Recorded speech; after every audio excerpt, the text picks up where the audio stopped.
Good afternoon. Welcome to this week's edition of Munch and Learn. I'm Elizabeth Sloan, the new Public Programs Coordinator here at the Dixon.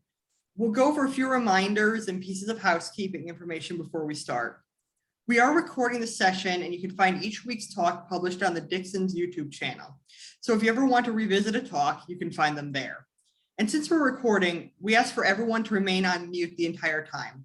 If for some reason you accidentally unmute, please don't be offended if we remute you. If you have any questions during the talk, please feel free to type them into the chat, and afterwards I'll read them to our speaker and we'll get those questions answered for you. Now I'd like to introduce our speaker.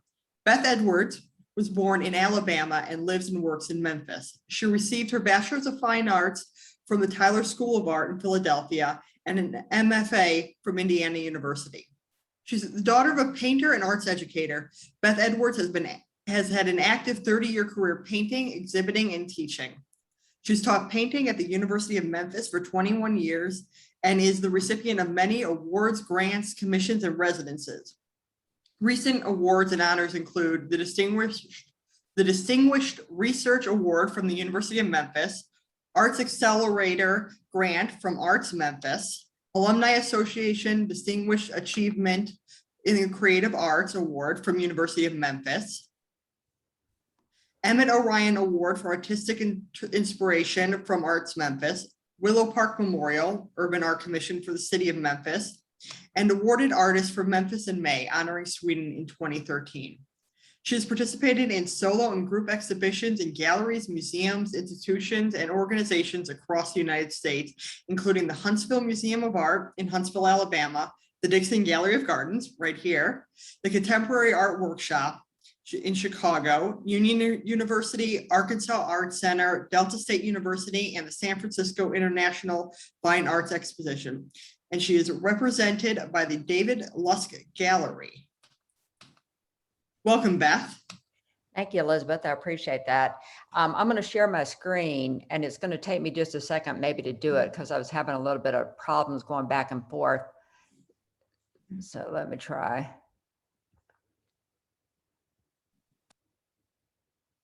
Oh, here we go. Okay.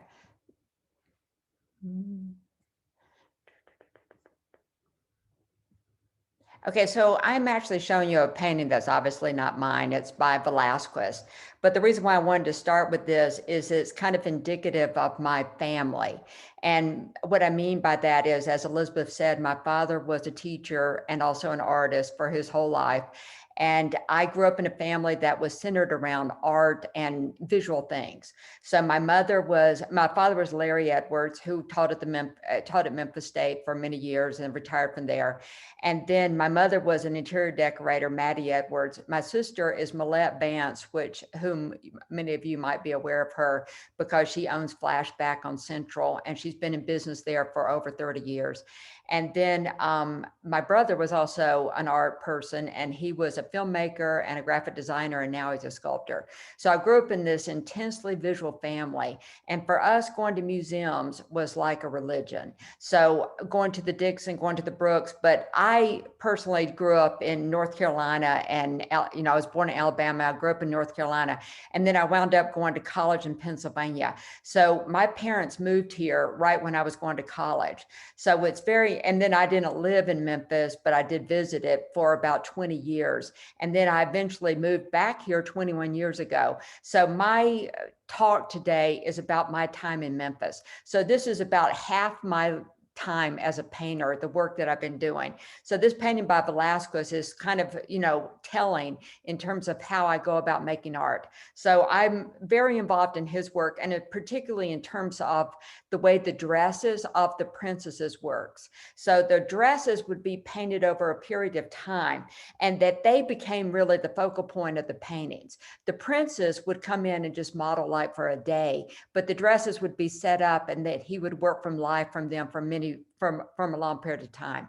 So about 21 years ago, I was making this painting, which was about dressing and undressing. So it was a kind of a representative of the kind of work that I was doing, where I was interested in figures, and particularly their hands doing different kind of activities, performing these domestic duties, in this case, dressing or undressing, and about how the clothing itself represented information.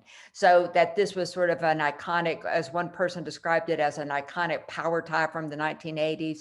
And it's, again, it's about, it has a slightly mysterious kind of feel to it about what kind of activity is actually going on.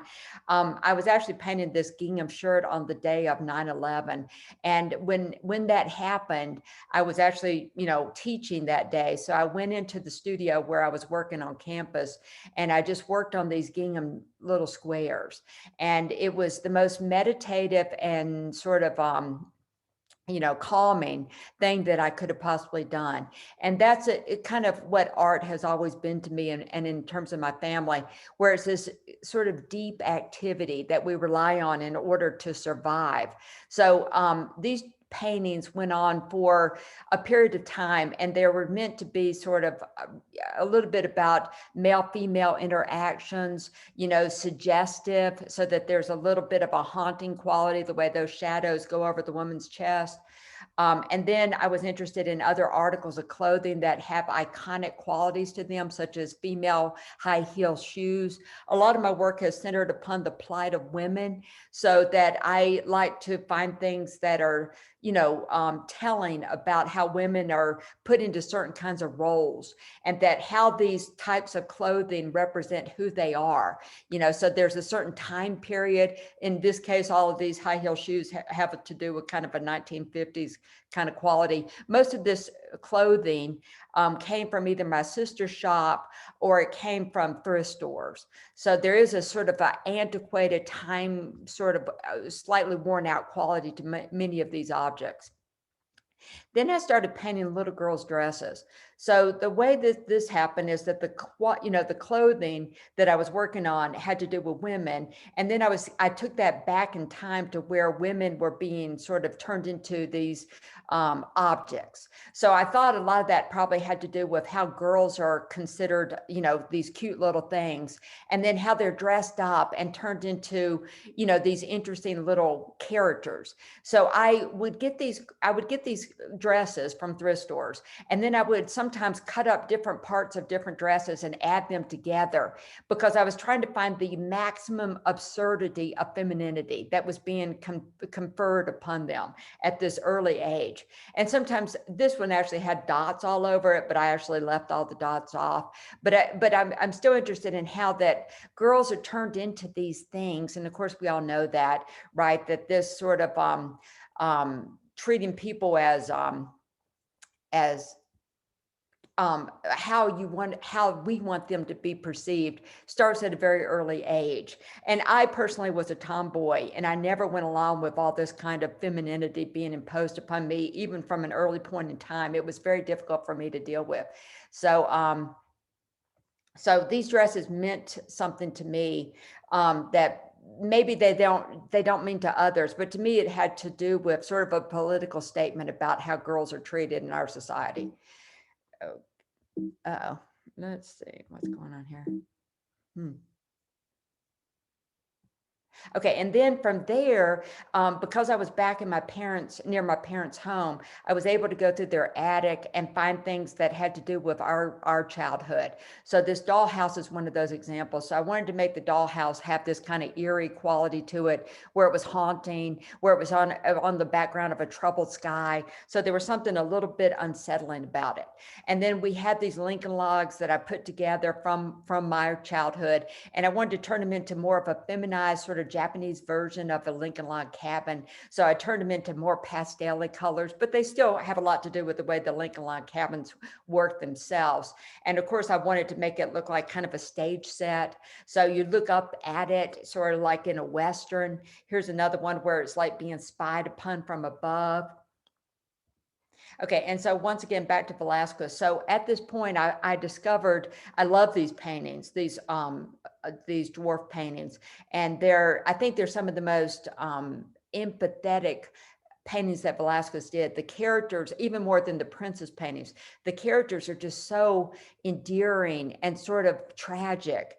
and vulnerable. So I had this elf doll that I'd grown up with. It was one of the few things that my family still had from when we were little. So I took this elf doll in and set it up in sort of a similar foreshortened position.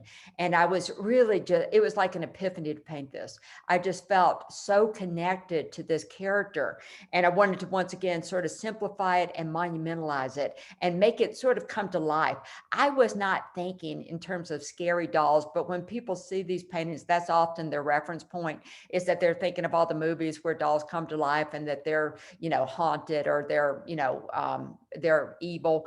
But to me, it's much more about their vulnerability. So how to convey the fact that these dolls are sort of at our mercy, that there's something sort of obviously innocent about dolls, but that it's at the same time they sort of have a sense of humanness to them, a personality. They're animated.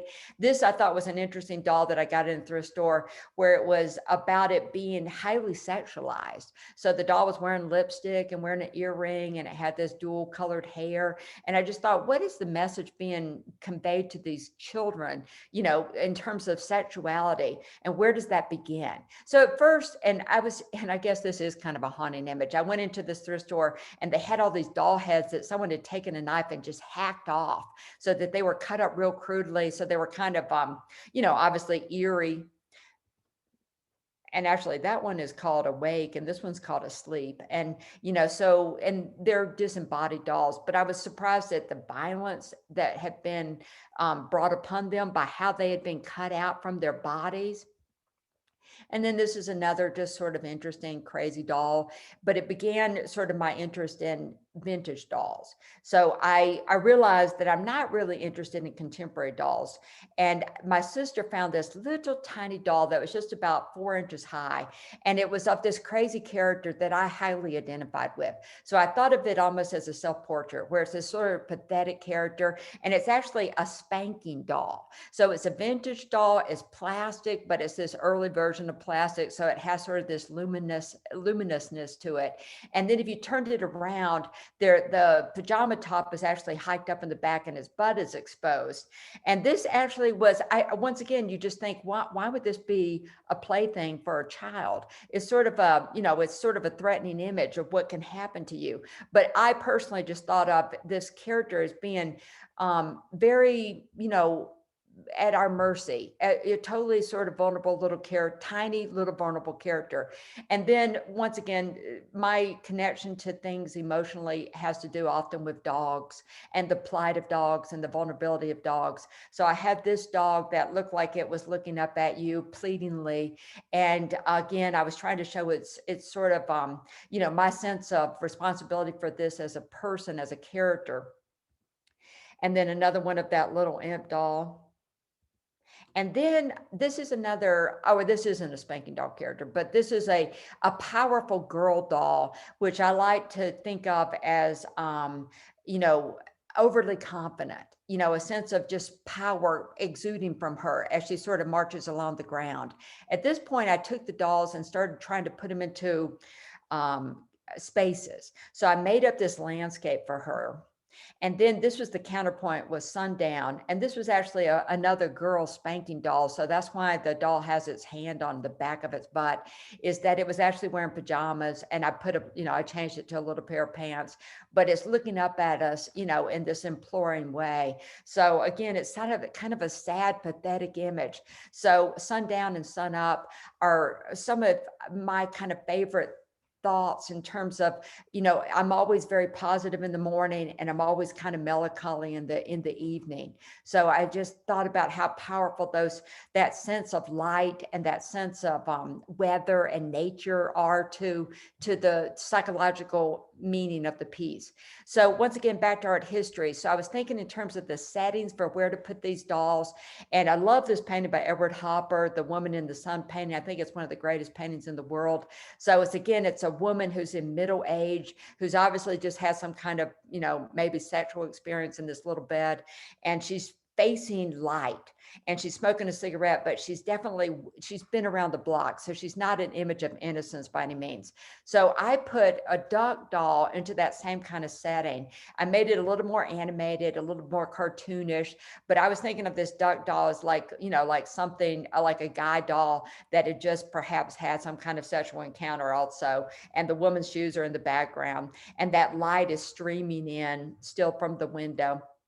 Another version of a doll that, or one of my doll subjects that originated in art history, is I love the Annunciation paintings. And these are two great examples of the Annunciation. One on the left is about a great Fra Angelico painting where it's a very demure Mary being told that she's going to have the Christ baby, and she's submissive and she's accepting. And it's a very quiet, intimate scene. The one on the right is the Simone Martini version of it, where she's recoiling in horror.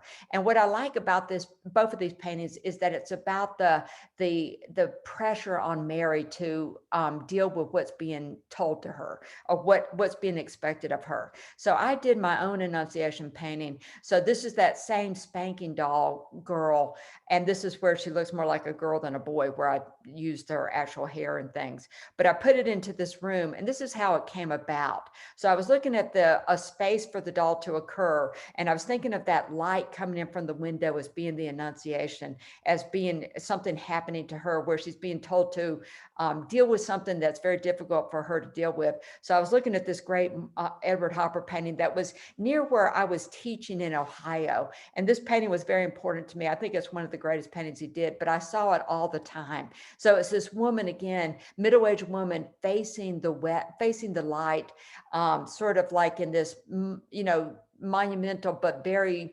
life-worn way. So I put it first, the doll, into sort of more like his kind of version of color. You can see kind of all the different changes that went on in the painting over time.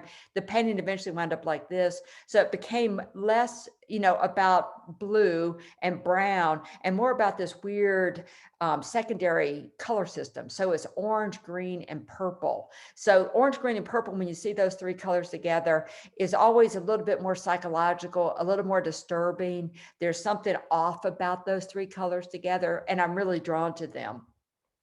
Here's another good Ribera painting of the club-footed boy. And again, I love that he's very happy, even though he's got these infirmities, and he is facing life in a sort of positive, optimistic way. So I came into possession of this doll called the Happy Wanderer. And it actually came from a little girl that my brother knew in Virginia.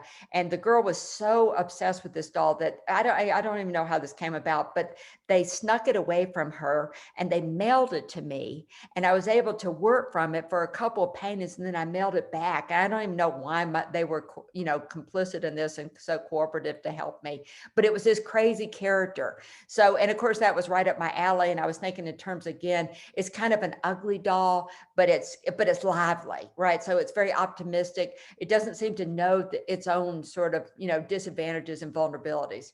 So I did two different versions of it. So you can see kind of how I would work from characters, but not be exact with them. I would use them as a jumping off point rather than as a literal depiction of how they looked.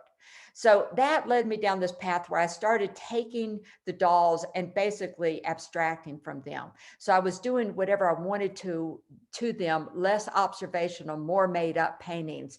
And this began a series that I called the Lost Paintings. So it actually, because I was moving away from observational work, I was kind of losing my guiding lodestone or something, my guiding light in terms of how I made paintings. So I was trying to make up more and more information. And I tried a variety of things. I tried sculpting them in clay. I tried working on them in the computer and Photoshop. So, but I was also listening to the news obsessively, which often I do when I'm painting. And it was during the time when we were going into Iraq. And I was very disturbed by that. I was very disturbed by how the looting was going on in terms of the museums and the chaos that ensued. And it totally just shattered me. So I listened to it all the time while I was painting, and I was getting more removed from where my paintings came from. I was making these characters up more, and it was very difficult. I was losing some of the thing that I love most about painting, which is looking hard at something and sort of reinventing it. So I got a little bit removed from the sort of the underpinnings of my work. And I was also psychologically getting very upset. So it led to me making paintings that were some of the most difficult paintings I ever made. And I call this the Law series. And to me, they're about this Whistler character that I had. And these are all three paintings based on the same character. And I thought in terms of my worst case scenario, in terms of, sort of metaphorically, is the idea of losing my dog and whistling for it and knowing how futile and hopeless that would be. And I was just feeling totally full of despair, and painting was becoming harder and harder for me. So the whole thing, it was like a spiraling down. So the Law series became very difficult, and it was really about sort of a bleakness and a hopelessness. And it was the opposite of where those characters had kind of originally come from. So I decided if I was going to get through this, I was going to have to paint my way out of it. So I was going to have to start purposely making happier paintings. So I made this painting of a different character, and I had it like as if it was going to a psychologist's office, and it was in the waiting room of the office, and it was looking at a piece of art on the wall. And in the final version, it looks like this. But the early version, I was using this a little quote from this great Bellini painting, St. Francis in Ecstasy, which is at the Frick in New York. And I spend a lot of time looking at this painting every time I'm there. So this little upper left-hand corner is what I was looking at. And I was trying to make a painting of that corner. But as I was making it, I realized how tedious it was and how I just didn't want to bog down like that and really do an illustration of that painting, weirdly enough, although it becomes important to my work later on. But at this point, what I did was I went to this Bob Thompson painting, which is just wild. It has these lollipop trees. He was a heroin addict, and he was also very religious. So he'd make these kind of, religious allegorical paintings, but he would put this crazy landscape in it. So then I changed that painting, the Bellini up in the upper left-hand corner, to the Bob Thompson painting. And when I painted that, that was my epiphany. I was so happy painting that version of his painting. Now, my painting was still kind of going hard. So I worked on this painting for a long period of time. And eventually I felt like that was my breakthrough. So then I started wanting to paint things that were deliberately about joy and happiness and peace in order to try to pull myself out of this depression. So I thought about it as the boy finding the dog. So this was a little figurine that I had of actually this kind of little cartoony dog and this boy holding him. So I started painting things about going to work, hi ho, going to work, just like out of the Seven Dwarfs. And it was about the joy of painting again. So I was trying to find that. And then painting a painting about bliss when I was actually feeling anything but bliss. So I could only paint for like 3 hours a day. I could only force myself to keep it going for that long. So it was very difficult. So then I started creating my own cast of characters that were going to be my happy characters that were going to inhabit these different spaces in which they were going to experience the good life. So I'm showing you a quote by my favorite painter, Matisse. And this is a quote that got him in a lot of trouble. So it was from 1908. And when he was painting, this is early in his career, he said, "What I dream of is an art of balance, of purity and serenity, devoid of troubling or depressing subject matter, an art that could be for every mental worker, for the businessman as well as the man of letters. For example, a soothing, calming influence on the mind, something like a good armchair that provides relaxation from fatigue." Now, outrageously, this is probably the worst thing that Matisse ever said. This got him in so much trouble for his whole career, and that everyone always just remembers the good armchair, that art is like a good armchair. So Matisse to me is fascinating because his paintings are anything but soothing. They're actually pretty radical and pretty outrageous. So I decided to actually illustrate that quote. So here's the good armchair, and it's a Hayward Wakefield chair that I got from my sister for our house. And it's a classic 1950s beautiful modernist chair. This is a painting by Matisse of a chair in the background. So you can see how that's anything but easy on the eyes. It's kind of outrageous. And it's what I love love about Matisse is that his work is actually about beauty, but at the same time, it's kind of raw and energetic and crazy. And here's one of my characters, one of my favorite characters now. I found these, or I think Millette found them for me, this cat and this mouse. And having this cat and this mouse do things together becomes a big part of my work for a while. So I'm starting to paint interiors. So it's about one of the themes of my work ongoingly is the domestic sphere. So this is Millette's house. I went over there and photographed it. I dropped in this great Picasso painting where he was doing these black and white paintings for a period of time. And obviously I'm putting my mouse character in there, which replicates her nose. So it has a lot to do with tying the art history to my characters. Here's one where I found through Millette, another person's house. They had this great 50s house in Memphis on Cherry Avenue. And so I took one of my, I didn't take the character over there. I photographed her house. I dropped my character in using Photoshop. And then this great Philip Guston painting in the background, which sort of echoes the hoof shape of the dog nose. And then this painting, I think is one of the better paintings that I did of this series, where it's about happiness, the epitome of happiness. So this is those same people's house from the outside. So it's a little more cartoony than their house actually is, obviously. But one of my characters, and then I found this great old Mercedes that wasn't purple, but I made it purple. I put my little frog character in it, or turtle character in it, going for a ride. A beautiful David Smith sculpture in the upper left-hand corner there.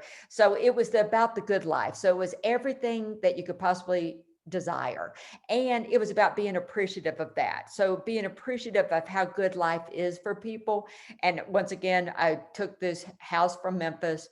I had this David Smith cube eye sculpture in it. I had this great little character that just exudes happiness.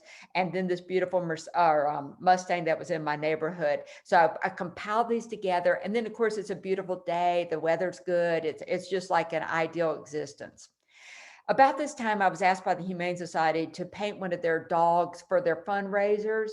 And this dog, I'm not very good at this kind of thing. So what I did was I went to the Cancer Survivors Park, which is on Perkins. And when that park first got established, they planted just tons of poppies and tons of wildflowers. And people were riveted to it. And I was, because I drove by it all the time. So I decided to just paint this dog with a whole bunch of flowers on it, which led me to painting my characters with flowers around them.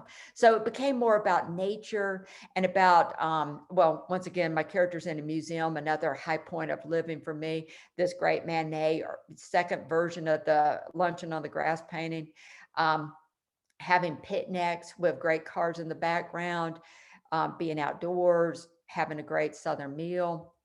A bigger version of that other painting, which is a little painting. So just trying to come up with all the different scenarios where my characters would be enjoying life. And then a little bit more about animals coexisting on a farm where obviously it's a happy farm where the pig is in charge. And then once again, back to nature. So in the middle of doing those, I did these two little anomaly paintings where I did just these flowers from that garden. So from the Cancer Survivors Park. So I just started photographing the delphinium and the poppy, and then putting in bees, and at first just bees, but these were just two little 12 by 12 inch paintings. And they just kind of came out of nowhere for me, where I just walked away from the characters. But then I would go back and vacillate and try to incorporate the characters once again. But at a certain point, it was kind of obvious to me that it was becoming more about the landscape and about nature and about that version of enjoying life. And my characters were sort of being slid out of the scene, right? Where they were definitely the less of the focal point for a while. And then for a while, I completely went back, to the birds, bees, poppies. And then but once again, I go back and forth. So I just want to show you that my work is always morphing, but it's not on a path. So it's not like there's all of a sudden a decision that's very a final decision. So I'm kind of always testing the waters, going back and forth between these two extreme worlds. And this time when I went back to the characters, they often had to do with the more melancholy type. So this had to do with sort of these characters being on a date in front of my sister's house. This is one of my favorite paintings of this series, which was about death, and it was about being at peace. And this is the great Ever Munch painting in the background, which is death in the sick room. And so I dropped that into the side, but obviously at peace means different things. So it was in a sense of the light going down, an end of day painting again. And here's the, sort of the light descending. And it's a Western scene. It's sort of, an iconic scene of a horse and rider. And then here my mouse and my cat in another Mercedes. And we went to visit Cape Cod, and it was on a stormy day and the light was going down. So I thought of it as an evening scene. They're in their convertible, but it's this kind of classic great landscape, but at the same time, kind of somber and subdued and quiet and introspective. And then back to the nature stuff.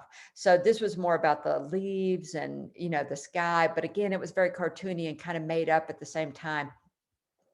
This is an example of my father's painting at that period of my time. This was a rare moment. I mean, not a rare moment. Every now and then our paths crossed. Often he would be taking things that I was trying to paint and incorporating them into his paintings. But this was a time where he had already done this painting about butterflies with scissors. So battle with butterflies using scissors for the battle. But this is a good example of his version of kind of an animated version of nature. And this is my version of those kind of same subjects. And I think we do have a similar kind of slightly animated quality to us. And we're both interested in painting things, wrestling with images from the real world, how we paint them, how we interpret them, how much they reckon are, reminiscent of what those really are. And then how much are we adding to them? So a version for a while of really paintings that were about butterflies. A lot of these were from the Dixon. I would go over there, especially this time of year, where they would just be inundated with butterflies coming through. Occasionally putting a bird into it. Okay, so here's another example of a painting of this at one point, and then when I changed the background and made it a little bit more somber, a little quieter, and I began sort of starting to see the backgrounds of the flower paintings as not being logical. So where it's more about a certain kind of, diminished light. Okay, going back and forth. And then I did this painting about microcosm, which is behind me on the wall. And it was the first of this series about looking down at the ground and looking at all the sort of goings on between the leaves and the tree and the leaves, and in this case, rocks. And, I didn't have a grasshopper or caterpillar, but I just dropped those into this scene. And again, just sort of wrestling with what kind of scenes I was interested in, what kind of nature. This was from the Dixon after a big storm came through, and it was the years where they planted all those tulips, and then they all got churned up after the storm. I was really interested in this kind of weird, dark light, stormy light. Here's another version of After the Storm. And a little bit more in terms of butterflies and bees on zinnias now. And it was the first time I started really painting the zinnias, a whole series of them with the butterflies and a primrose and a scabious. Okay, so this is the first hydrangea painting I made. So this I think was from the Dixon, and it was a hydrangea that dropped down from a tree. So it was a limelight. So it was the first time I painted such a complicated image, and it was totally absorbing. And I knew immediately that something had happened when I painted that. But at this point, and also I did the Memphis in May poster that Elizabeth mentioned, and I was doing a cloudberry, which is a big fruit over in Sweden. That is one of their favorite things to eat and make jam and liquor out of. And of course, the Northern Lights. So I did that for the poster. And at this point, I did this mural for the Urban Arts Commission that's near my house in Willow Park. And it was, unfortunately, it was for sports, which I don't really connect with all that much, but I did to a certain degree. I liked elevating these girls and turning them into these big sporting figures. I had a model do the posing for this, a girl that had definitely never held a baseball bat in her life. She could hardly hold it up, but it was about girls being empowered through sports was my sort of sub message to this mural. And of course, it had a lot of boys and men in it as well, but it also had the zinnia and the butterfly. And that was really what I was interested in more than anything was the nature part of it. That was my idea, was to take this kind of very urban park and add nature back into it through the butterflies and the flowers. Okay, so right at this point, my father was very ill and he was on the verge of death. So I was painting that mural during the whole summer that he was going through the last illness of his life. And it was just a nightmare. Everything was going downhill. Nothing was working out. And I wanted to, this was the first or the last painting I made while he was alive. And I wanted the feeling of these characters abandoning me and that all the happiness was gone and that grief had just completely taken over my life. So I did this series. That one was before he died. And then this one was right after he died. And I wanted to try to put all of my emotions back into my work and make it just like the happy paintings, but the total opposite side of the coin, back to the saddest part. And I could not make the characters sad enough. So strangely, I found it back with the hydrangeas. So I went back to the hydrangeas, but because I'd done that mural, I was now interested in painting really large. So this painting was 42 by 60. It was the first time I had painted any of my work except for those characters having the happy days paintings, but any of the flower paintings big. So it was totally a monumental painting of something that was just a blossom with some leaves. So it was about painting something that was not that spectacular, but trying to make it really important. And I wanted to make it incredibly painful to look at. I wanted to make it about loss and about sadness. So I started these hydrangea paintings and they became sort of like a big breakthrough for me. They're all, well, I mean, most of them are really large. This was a little painting of clover. Again, I'm painting something that doesn't mean that much, a clover field, and it's very complicated and it's patterned and it's textured and it has light hitting it. Also painted some lilies, but you can see that they're somber, they're sad. And, I did different versions of them with different kinds of, foliage around them where you would just get kind of lost in the foliage, and the foliage often became abstract. So in the background, often I would just kind of be making up shapes, making up versions of flowers or leaves, but often extrapolated from something that I saw. So this microcosm, these are all large paintings. So again, it's a little cross section of nature that you're just sort of examining, magnifying, really becoming absorbed in. I wound up going back to Spain at this time, and I saw this great Van der Weyden show in Madrid, and I was really interested in this depiction of the crucifixion of Christ, where all these women are in grief, and I was still in grief, and I loved the way these women had these incredibly complicated little outfits on that were just full of beauty, especially this woman here in the Seven Sacraments. I also saw a show by Zurbaran that was very meaningful, and it was, of course, it was a lot of his work, but something that you don't see that often, the still lifes. So I'm very interested in the particularity, the specificity of them, the dark backgrounds, the somberness. So I came back and I was still working a little bit with the poppies, the bees, the flowers that were from that kind of complicated tapestry-like garden. And then I did this painting. It's a large painting of this rose in our neighborhood. And it was during the housing crisis. So it's around 2008. And there was this rose that would keep blooming, even though the house was abandoned and it had just been let go. But the power of this rose to hold on as the season changed. So it was during the late fall, but the yellow rose was still blooming. So I like that sort of how macabre it looks.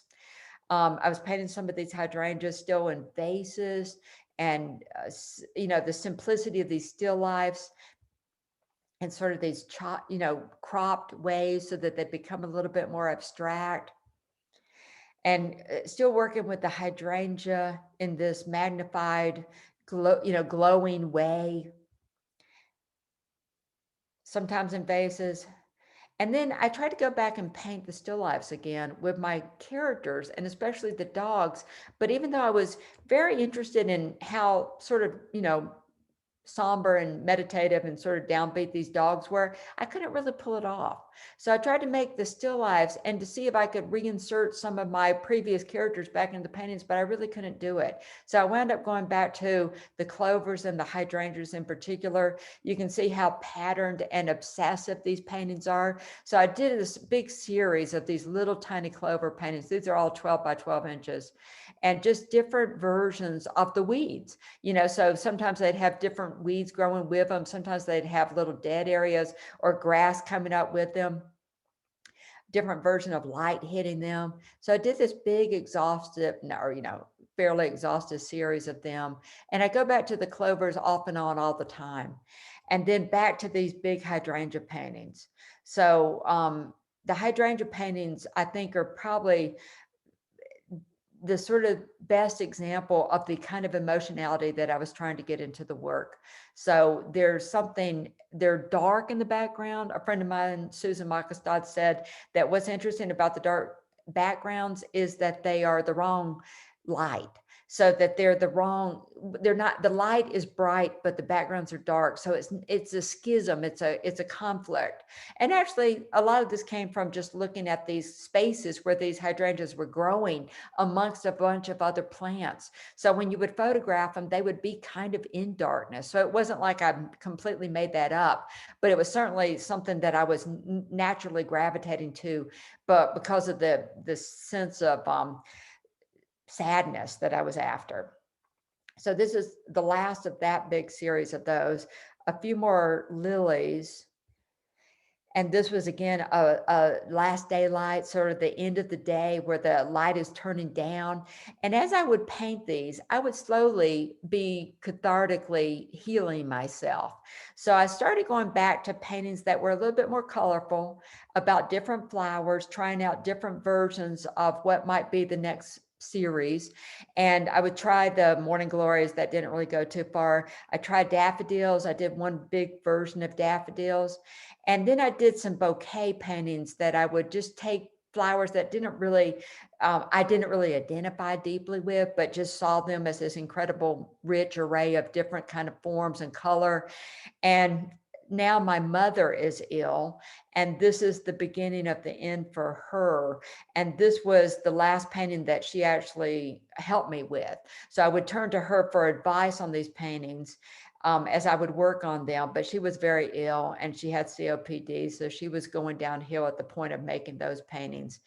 So at the end of her life, I started painting zinnias again. And these are just a series of little zinnias, but I basically painted those in the same obsessive meditative way that I did the hydrangeas. And as I painted them, I slowly became happier. And you can see that it's sort of slightly coming out of that.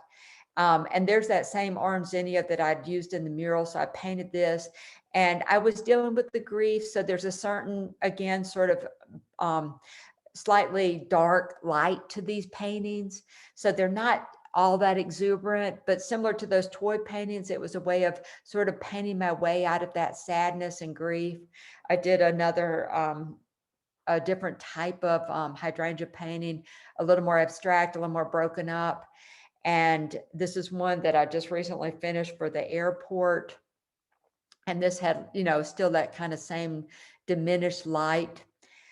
I did some little guys, and then I started painting the zinnias in a full force way. So putting together a lot of color, which as you can tell is unusual for me. Multicolored paintings are not my strength. So it took me a while to really be able to accept that much color. And then, just like as with the toy paintings earlier, I started to paint my way back out of that kind of sadness. And the paintings pulled me out of it. And then as you can see, there's just a certain kind of joy creeping back into the work and optimism and sort of exuberance. And then the clovers as well. I did this large version of clover, which was about this sort of radiant light raking across them and breaking them up. And this painting is 40 by 48. And it took me about 3 months to paint. And I was doing this during the COVID time period. And it was the perfect kind of painting to be doing during COVID because I just would completely lose myself in it. And then back to some zinnias. And you can tell that they're becoming a little bit more sort of, positive and optimistic as I'm going. And then I did this sort of extreme version of that. And this is called Joy. And I meant for it to give the person looking at it a great just sense of like a piece of lightning hitting you with a lot of color, just a color blast, and just a thrill in a way to actually have so much color coming at you and so much light. Went the wrong way. Okay, so again, these are all recent zinnia paintings from my last show at David Luss last year. And then I did this crazy one with this white background because I just wanted to amp it up as much as possible. And that's it. Okay, so that's basically where I was as of recently. And this great cartoon by Ross Chass is sort of the guiding force of my life, is to enjoy it. And because the most defining thing about life is death. And I think that sort of is the overall theme of my work, is to take joy in it, but that death is a part of it, and that both of those emotions are important. Okay. Anyone have questions? Well, I'll get us started with a question. Okay. So my question is you talked earlier about create with the little girls' dresses, about trying to create just the most absurd version you could. What was the most absurd outfit you came up with? Okay, well, the one was probably the last dress I made, where I just had all that crazy color on it. Mhm. And it's on my website if you want to see it. It's under the archive, but it was the number 4. And the thing about it, what I realized, Elizabeth, is that there's no tipping point. There is no amount of stuff you can put on a little girl's dress where it becomes absurd. That there's no threshold for that. It's amazing. And of course, it's probably even more so now, because of this princess, fanaticism that goes on. So I always find it fascinating that girls identify so much with the princesses, but I wasn't raised with those princesses. I was raised with some Disney characters, but it was a little bit more ominous. And I think the Disney characters that I identified with most was like Lady and the Tramp, the dogs, and 101 Dalmatian. So I think I was really being shaped to be a dog and be, sort of like a human version of a dog rather than a princess. But that has obviously changed over time. Okay, if anybody else has any questions, please drop them in the chat.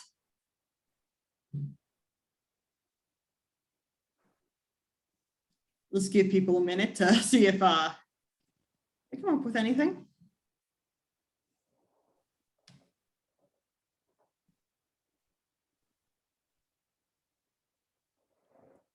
Right group today. Okay, we have a question from Meg. Where do you see your work going now that the question's cut off? All right. Okay, Meg, your question was cut off. So if you want to finish that, I'll move on to the next one. From Christine, says, you talked a lot about how art history shaped your earlier paintings. What paintings are you looking to for inspiration now? Well, I mainly look at the same sort of people over and over again. So I look at Matisse, Philip Guston, Morandi. So I go back to them. But one thing that I've been very negative about Instagram when I was teaching, because most of the students were finding all their art sources from Instagram. So I never was on it. But all of a sudden, since I stepped away from teaching, I am looking at Instagram. And what's amazing is I am actually finding artists that I didn't know, even historical artists. So even though I feel very, sort of lucky that I grew up with my father and just great art history in my life, and I know a lot about art history, but I definitely found people I've never seen before. So that has been delightful. So it's been kind of like, one of the icings on the cake that I've never expected to come from social media. And so I'm looking at a lot of people I've never seen before. But in general, I go back to the same people over and over again. I do go back to Velasquez and Zurbaran and Bonnard and Voulard and, Diebenkorn, Alex Katz. I look at him a lot. I look at Via Selmans, so I'm looking at people, but I think what I'm doing is kind of narrowing my focus. So as I've gotten older, I'm becoming a little bit more streamlined. So I'm, as you can see, my work changes over time and it tends to evolve and it doesn't stay the same very long. I'm actually at the point in my life where I'm trying to hold myself to a certain selection of things as long as I possibly can. So I'm still painting hydrangeas and I'm still painting clovers and I'm still painting zinnias. So I'm kind of working with those three subjects in a very intense way. And right now I'm actually working on a kind of a small version of a hydrangea painting, and I'm really into it. And I'm surprised I'm so into it. So, it's weird how things change little by little, but little changes can mean a lot. And I suppose that also answers the question of where do you see your work going now, as you just described. I unmuted myself because I couldn't get the rest of it to post, but this is Meg. But yeah, it answered a lot of my question, but part of it was how did I see her work being affected by her not teaching? Well, Meg, it both in a good and bad way. So in a good way, I have tons of time, so because I'm working obsessively. So, I'm like a person who has never had this happen. I mean, I've had it for periods of time, summers, and then sabbaticals. But now every day, I can't believe I get to paint again. So instead of it being choppy, where I'm going back and forth between your work as students and my work, and that was both stimulating and also exhausting. So I miss seeing students, because what students do is that they grow exponentially. So y'all are making giant jumps, giant progress. And, and then that spurs me on, that keeps me going. And I want to make giant progress and have that kind of growth. So I miss being around that kind of excitement and energy and seeing people having their breakthroughs. And I miss the conversation. But at the same time, I'm now, like what I was saying before, I'm more tunnel vision, so I'm burrowing in on my own work. So that's fascinating, and it's good for me because I just turned 60 and I don't know exactly how long I have to live, but I know about that I might have how many good years left, and I've got to take advantage of that. And so I'm going full steam, so I'm excited, very excited. Well, that's great. Thank you. It's the students' loss that you're not teaching.